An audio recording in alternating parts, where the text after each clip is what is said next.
अब जरा नदीम मलिक साहब की तरफ चलते हैं, उन्होंने भी हमें ज्वाइन किया। मलिक साहब, बेहद शुक्रिया वक्त देने के लिए। माली मामला, सिक्योरिटी के हवाले से जो भी खदशात है सर, उसके हवाले से भी बात आ गई, और जो द मेन पॉइंट थे दो, जस्टिस फाइज ईसा की जजमेंट के हवाले से, दूसरा 4-3 वाला इशू था, उसको भी क्लियर कर दिया। इसमें सर क्या कॉमेंट करेंगे?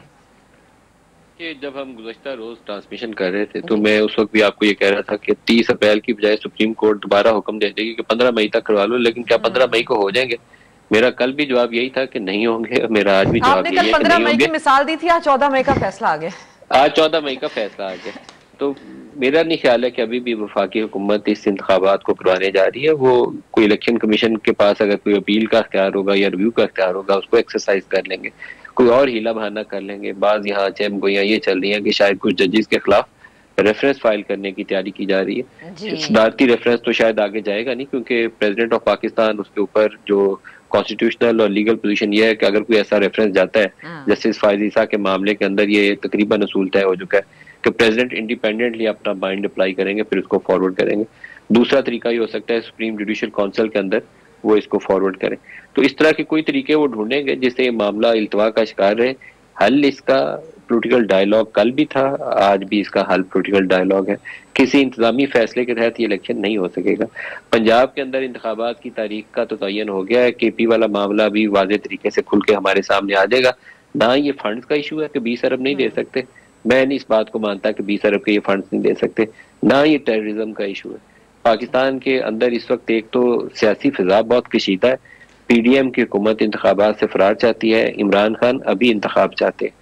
एक हमारे पास क्राइसिस लाइक सिचुएशन जो है वो IMF है, जिसके बायस हम तकरीबन इकोनॉमिक मेल्टडाउन में जा चुके हैं। आपकी जो फूड इन्फ्लेशन है 50% है इस वक्त। आपका रुपया 293 पे आज कोट हो रहा है, और जो इंटरेस्ट रेट रिव्यू होनी है पॉलिसी रेट, वो 20% पहले या 22-23% पे चली जाएगी। तो किसी इकोनॉमी के तबाह होने के जो इशारे हैं ना, हम उसको सारों को पहले क्रॉस कर चुके हैं। ये नहीं है कि अभी क्रॉस करना है, क्रॉस कर चुके हैं ऑलरेडी। तो खुदा से माफी मांगनी चाहिए, किसी अल्लाह के नेक बंदे की दुआ कबूल हो जाए। अदरवाइज ये टकराव है, अभी ये सीधे रास्ते कोई इसका हल नहीं है अभी तक मेरे सामने। तो ये लोग सोचें कि आज चीफ जस्टिस साहब ने फैसला कर दिया तो सारे अदारे हाजिर हो जाएंगे और आइन के उस हुक्म के तहत उनकी तामील होगी, नहीं होगी। ये कोई ना कोई रास्ता नया निकलेगा। अभी कैबिनेट बैठेगी, कौमी असम्बली का इजलास होगा, उसमें कोई नया तरीकाकार निकालेंगे कि इसको कैसे कन्फ्रंट करना है।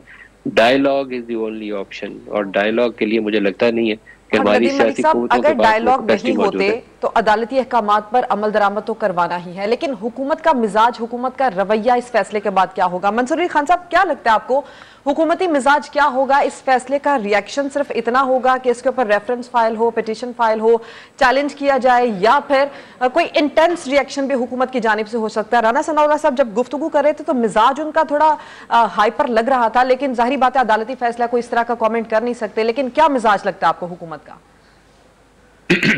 नदीम मलिक साहब मेरे सीनियर है, मैं बहुत उनकी रिस्पेक्ट करता हूं, लेकिन मैं यहाँ पे एक दुआ करना चाहूंगा कि अल्लाह करे उनकी कहीं भी बात जो है वो पूरी ना हो, कि ये जो अभी कह रहे थे कि जी 14 अप्रैल को भी शायद इलेक्शंस ना हो। I hope he is wrong, क्योंकि मैं उसका जो पोस्ट सिनारियो में देख रहा हूं, मुझे उससे डर लग रहा है। अच्छा। मुझे खौफ आ रहा है इस बात से कि अगर इस मुल्क के अंदर ये सिनारियो शुरू हो गया कि पाकिस्तान की जो सबसे एक सुप्रीम कोर्ट है, सबसे एक बड़ी अदालत है, अगर उसकी जानिब से अगर कोई फैसला दिया गया है तो उसको भी जो है वो नलिफाई करने की कोशिश की जाए, किसी तरह उसका रास्ता रोकने की कोशिश की जाए, ना उसको फंड्स दिए जाए, ना फिर सिक्योरिटी प्रोवाइड की जाए, और उसके साथ प्रेसिडेंट सेट कर दिया जाए कि आज से हर 5 साल के बाद जब इलेक्शंस की डेट आए तो सिटिंग गवर्नमेंट जो है वो कोई ना कोई बहाना बना के उन इलेक्शन को डिले करवाने के लिए कामयाब हो जाए।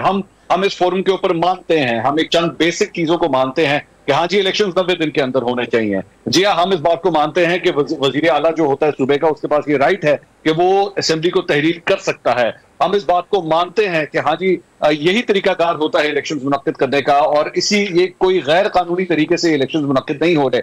लेकिन हम ये भी मान रहे हैं कि हाँ जी मौजूदा हुकूमत जो है ना पैसे देना चाह रही है, ना सिक्योरिटी देना चाह रही है, जबकि दे सकती है। ऐसी बात नहीं है कि नहीं दे सकती। हमारे यहाँ पे अभी टेररिज्म का जो इंडेक्स है वो कोई इतना ऊपर नहीं चला गया पंजाब के अंदर कि जिसकी वजह से आपको इलेक्शन रोकने दिए जाए। असल बात सिर्फ और सिर्फ ये है कि सिटिंग गवर्नमेंट को इस बात का पता है कि हमारे पास जो एक पॉलिटिकल स्ट्रेंथ है वो इस वक्त मौजूद नहीं है, और जो दूसरी पार्टी है इमरान खान साहब की जो पार्टी है वो इस वक्त स्ट्रेंथ के अंदर है, और वो अगर आ गई और अभी अगर इलेक्शंस करवा दिए तो पंजाब जो कि एक बेस समझी जाती है मुस्लिम लीग नून की, वो उनके हाथ से निकल जाएगी। लेकिन उसको रोकने के लिए, इन इलेक्शंस को रोकने के लिए किस हद तक जाने के लिए ये लोग तैयार है? मतलब अगर हम इस वक्त इस पोस्ट डिले सिनेरियो के बारे में अगर हम डिस्कस करें, जो अभी नदीम मलिक साहब कह रहे थे, तो यानी बेसिकली आप अगर नहीं करवाते 14 मई को इलेक्शंस, तो उसके बाद आपके खिलाफ तौहीन अदालत की कार्रवाई शुरू हो सकती है। तौहीन अदालत की कार्रवाई अगर शुरू होती है, उसके अंदर वजीर आजम को तलब किया जा सकता है, और उसके बाद क्या हम एक दोबारा यूसुफ रजा गिलानी वाले सिनेरियो के अंदर जाके खड़े हो जाएंगे, जब बार बार कहने के बावजूद भी सुप्रीम कोर्ट के अहकाम की नफी की जाएगी?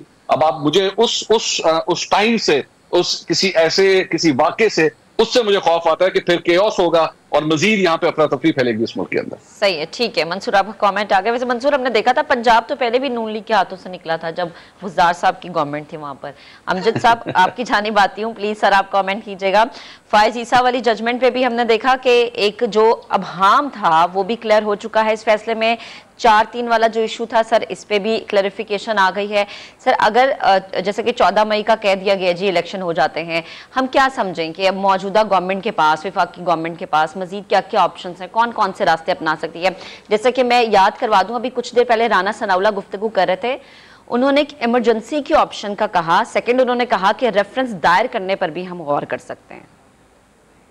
इसमें देखें, एक तो बिल्कुल सीधी सी बात है तो उनके पास इस जजमेंट के रिव्यू का जो इस वक्त कानून के मुताबिक अख्तियार है कि वो अपना हक इस्तेमाल करें, इस जजमेंट में रिव्यू में चले जाएं। और लेकिन रह गई बात ये कि इलेक्शन होते हुए नजर आना, ये मंसूर अली खान और मलिक साहब से मैं इस बात पे इत्तेफाक करता हूँ कि इलेक्शन होते हुए नजर नहीं आ रहे, क्योंकि जिस लेवल पर हमारी सुप्रीम कोर्ट के चीफ जस्टिस साहब इस अदालत को ले गए हैं, उस वहां पर जाके वो इसकी मतलब इज्जत और एहतराम की जो हम कहते हैं ना कि धज्जियां उड़ा के रखती हैं, फुल कोर्ट बना देते, सारा अपने सर से उतार के पूरे उसमें हम इसको एक फैसला आ जाता और सब लोग मुतमईन हो जाते। अब तो ये जो इस वक्त अफरा तफरी है ये आगे ही जाएगी और मुल्क पहले ही माशी बदहाली का शिकार है, तो वो मजीद माशी बदहाली जो है वो आएगी। और मुझे इलेक्शन होते हुए नजर नहीं आ रहे, और गवर्नमेंट के पास बहुत सारी और ऑप्शंस भी हैं जो वो एक्सरसाइज मुझे करते हुए लग रहे हैं कि वो एक्सरसाइज करेंगे। मिसाल के तौर पर अमजद शाह साहब देखें, वो जैसे बात की नदीम मलिक साहब ने कि रेफरेंस फाइल करेंगे। अब एक जो बहुत बड़ी बात आई कि 3 जजेस का एक फैसला आया और फिर ये 3 जजेस बैठ के उस फैसले को इन्होंने रिव्यू एक तरह से कर दिया या उसको नल एंड वाइट कर दिया फायज ईसा साहब वाले को फैसले को। ये भी एक अजीब सी बात है। इसी तरह इन्होंने एक और फैसला दे दिया कि ये 3-4 का फैसला नहीं था, ये 2-3 का फैसला था। ये भी इन्होंने कंट्रोवर्सी 3 जजेस ने बैठ के ये तय कर दी, जबकि 7 रुकनी बेंच का फैसला था, फिर उसके बाद 5 रुकनी बेंच का फैसला था।